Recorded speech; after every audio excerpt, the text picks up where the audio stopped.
ایک رات مولانا جلال الدین رومی نے اپنے استاد حضرت شمس الدین تبریزی کو اپنے گھر دعوت دی۔ مرشد شمس تشریف لائے۔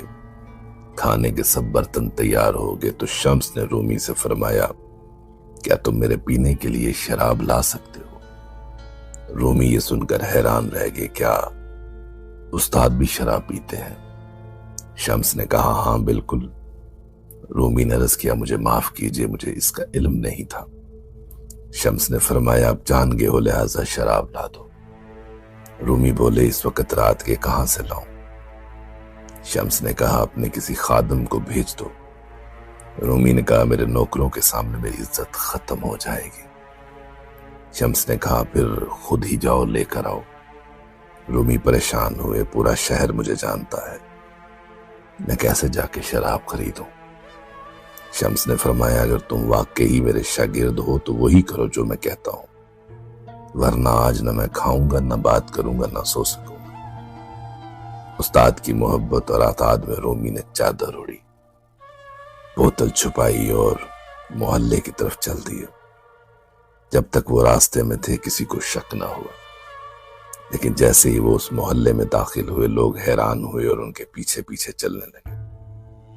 سب نے دیکھا کہ رومی شراب خانے میں گئے اور بوتل خرید کر چادر کے نیچے چھپا لی۔ پھر وہ نکلے تو لوگ اور بھی زیادہ ہو گئے اور ان کے پیچھے پیچھے مسجد تک پہنچ گئے۔ مسجد کے دروازے پر ایک شخص نے شور مچا دیا، اے لوگو، تمہارا امام شیخ جلال الدین رومی ابھی اس محلے سے شراب خرید کر آ رہا ہے۔ یہ کہہ کر اس نے رومی کی چادر ہٹا دی اور بوتل سب کے سامنے آ گئی۔ ہجوم نے غصے میں آ کر رومی کے منہ پر تھوکا، انہیں مارا یہاں تک کہ ان کی پگڑی بھی گر گئی۔ رومی خاموش رہے، انہوں نے اپنی صفائی پیش نہیں کی۔ لوگ اور بھی یقین کر بیٹھے کہ وہ دھوکہ کھا گئے۔ انہوں نے رومی کو بری طرح مارا اور کچھ نے تو قتل کرنے کا بھی ارادہ کر لیا۔ اسی وقت شمس تبریزی کی آواز بلند ہوئی، اے بے شرم لوگو، تم نے ایک عالم اور فقیہ پر شراب نوشی کا الزام لگا دیا۔ جان لو کہ اس بوتل میں شراب نہیں بلکہ سرکہ ہے۔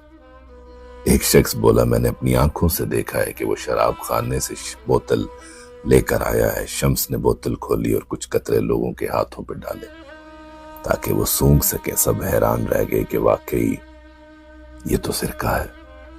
اصل بات یہ تھی کہ شمس پہلے ہی شراب خانے گئے اور دکاندار کو کہہ آئے تھے کہ اگر رومی بوتل لینے آئے تو انہیں شراب کی بجائے سرکہ دینا۔